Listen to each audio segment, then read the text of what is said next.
green clearances, so we should be focusing not just on environment and forest clearances, but other green clearances, wildlife, biodiversity, which are excluded from this discussion. We need to focus on that also.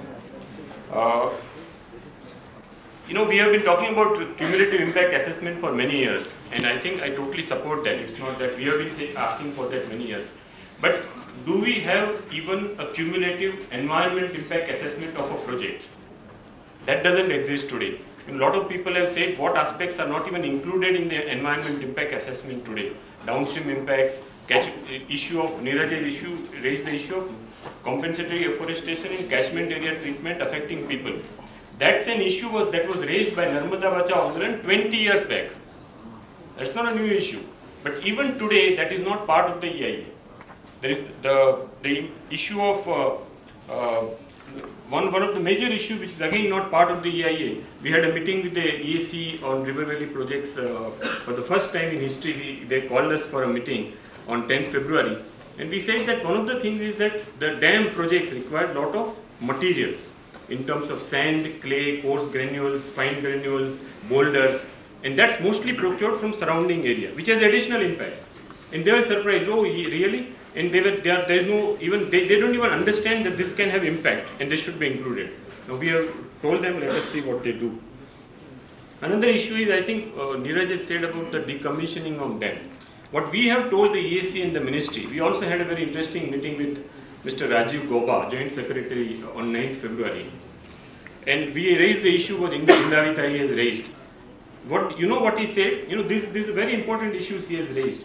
Whole big dam, which will displace thousands of tribals, does not require environment impact assessment, does not require environment clearance, does not require public hearing.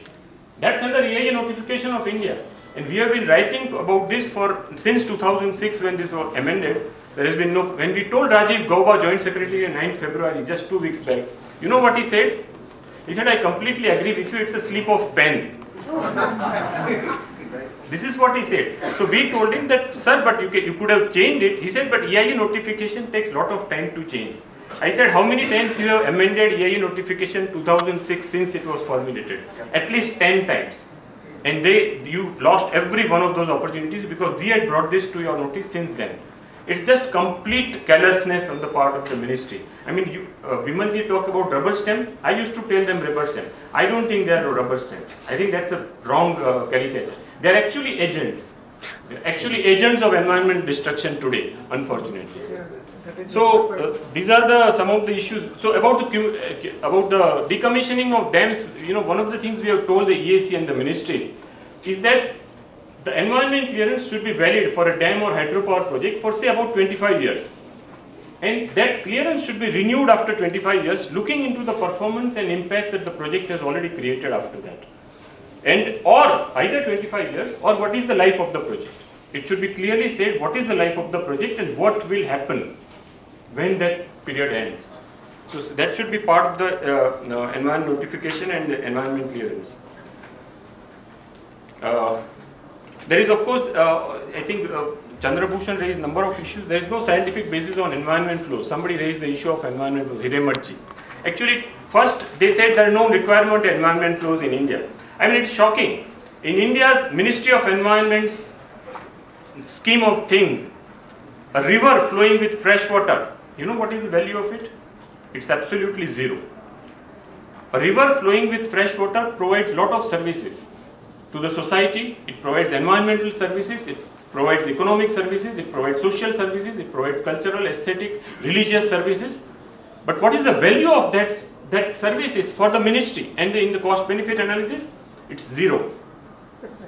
You can just stop all water in a dam in India and there is no law which can stop you from doing that. When Himachal Pradesh for the first time in India brought out a notification saying that 15% of the environment flows is required, it was challenged in High Court by NHPC. And you know what Ministry of Environment said in High Court? Ministry of Environment, NHPC said in the High Court that there is no scientific basis for 15% norm. And Ministry supported the Himachal Pradesh, saying that yes, supported NHPC, saying what they are saying is correct. There is no need for, there is no law in India that requires environment flow. Now after that, after a lot of years we have been raising this issue, they started with 10%. Then now they are saying 20% of the lean season average flow. But even on that, what is happening was interesting. Last meeting, the latest meeting on an EAC, there was a haggling like a fish market between the developer and the EAC. The developer said that this river has no fisheries, so there is no need for environment flows. GMR's 300 megawatt Badrinath project. They said, but okay, we are ready to leave 0.49 cumex. According to 20% norm that the EAC follows, it should have been 1.35. The IIT Roorkee study, they did a cumulative impact. IIT Roorkee study says this project requires 5.3 cumex of environment flows. But there was then haggling between the developer and the EAC. How much should be that? And ultimately, EAC, believe it or not, agreed to 1 cumex. Not following the IIT Roorkee study. If there were some inaccuracies in IIT Roorkee study, they should have been referred to them and got back their responses. But instead, they just accepted developers' word that there are problems there, and they didn't even follow their own norm. And they said, okay, 1 cumex is sufficient. But the trouble is, it's not sufficient to give that flow. In case of Tista 5 project, 510 megawatt project in Sikkim, they have given this norm. Some 100 cusecs of flow should be released. We asked the Ministry of Environment, who is checking whether that flow is actually happening or not? None. No. They gave answer. They said NHPC is checking. The developer is supposed to check whether he is releasing the flow or not. Why should he release the flow? So, coming to I think the biggest issue is not just environment clearance, but what happens after the environment clearance. Issue of compliance. Now, there can be 3 avenues through which the ministry can actually ensure compliance. The first way is they are supposed to get 6 monthly compliance report from the developers. Most of the ministry officials had told us that they don't get time to even see whether the reports come.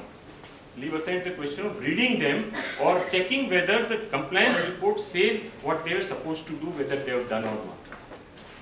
The second way, so in case of one dam, we actually asked under RTI, Polavaram Dam, cleared in October 2005. We asked in October 2011 how many compliance reports they have submitted, and we just asked the latest report. They said they have not submitted any for 6 years after clearance. So ministry doesn't even know. So first, what it means is that the first way of ensuring compliance has failed. The second way of ensuring compliance would be the ministry is supposed to have regional offices which is supposed to go to the project area, but they never do. The culprits had done a fantastic report on that. What exactly happens in terms of the visits? They never do surprise visits. If they were to go to NHPC project, they will tell them in advance, भाई साहब हम आ रहे हैं, हमारे लिए गाड़ी और guest house की व्यवस्था कर देना, और फिर उनके साथ मजे से रहेंगे और उनका रिपोर्ट लिखेंगे.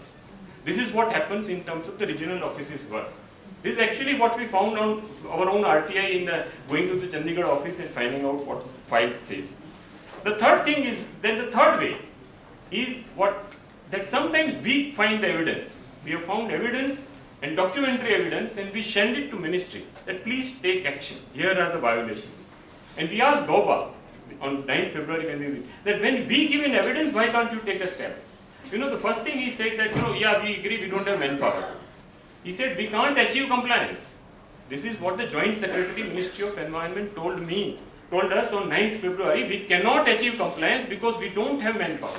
We don't have manpower to check whether compliance reports are happening, if they are according to the requirements, or whether the next steps are required. We don't have manpower to go to the field visits. And then we said that what happens if we give the evidence? He said, but that evidence needs to be checked, and we don't have manpower to check that evidence truthfulness. So we can't take action even on that. So the ministry, what it means is that, has said that we cannot achieve anything what we write in either environment management plan or environment clearance. This is what the ministry officials have told us ourselves just 2 weeks back. So in this situation, our suggestion, taking way forward, is that every project must have a monitoring committee, project monitoring committee, in which 50% of the members should be from the local area. The people who will directly get affected when the management plans are not there.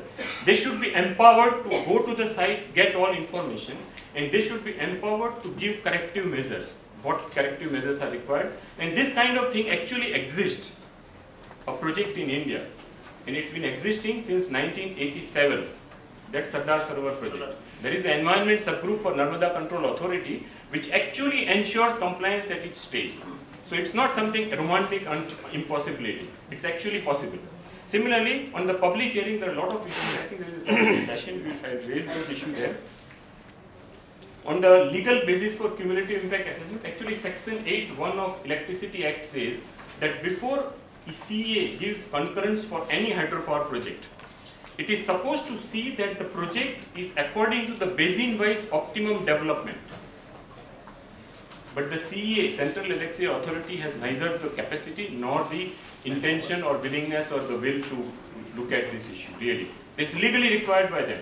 So what we have told the Ministry and the EAC is that the Ministry should be assuring that. And it's not the cumulative impact assessment. I think what you raised, the issue is very important. That if Mahanadi has 1.53 BCM available water and you are allocating 3.5, where is the water going to come from? But it's also going to be taken away from all the hydropower dams that already exist. But what we say is that it's also required. What it means is we need not just the cumulative impact assessment, we actually need a basin impact study. Basin-wide study, which will not just look at the impact of the specific project, but what's happening across the basin in terms of security of water, food security, agricultural security, livelihood security, and then what available water is there. And then based on such a framework, only allocations can be made or not made. Similarly, there is the issue of carrying capacity study, which is similar to this, but that also needs to be done. I think last I'll end with, you raised very important issue, like for example, that Ministry has given clearance for 2.1 lakh megawatts of thermal power projects. India doesn't need them. In 5 years they have given them. Actually, similar thing is happening about irrigation projects. Since 91-92, India achieved a net irrigated area of 17.7 million hectares from major and medium irrigation projects. That was in 91-92. According to the government figures, after that, we have never achieved 7.7 million hectares of irrigated area. It has already gone down by 1.5 million hectares in last 20 years. These are government figures. What it means is that major and medium irrigation projects are not delivering anything. No net irrigated area is being added in India in last 20 years. All the area irrigated is from groundwater, nothing from M&M projects. So what it means is that 20% of forest land which has gone for allocated for irrigation projects actually is absolutely meaningless. And there is a zero-sum game going on. Some places it's getting added, some places it's getting subtracted. And there are a number of issues. I can't go into those issues now. But so it's similarly on the question of hydropower projects. We did an analysis, and this is there on our website, of every operating hydropower project in India. And we did basin-wide analysis, state-wide analysis, sector-wide analysis. And what we found is that every megawatt of installed capacity in India today is generating 20% less power than what it was generating in 92-93. That was the peak it reached of around 3.95 million units per megawatt installed capacity. So what is happening is that actually these projects, even the hydropower projects, similarly we looked at an analysis that they are supposed to give clearance on 90% dependability power generation. And we looked at what was the actual generation, and what we found is 89% of India's operating hydropower projects generate below the what is designed generation capacity, and 50% of them generate below the 50% of the designed capacity.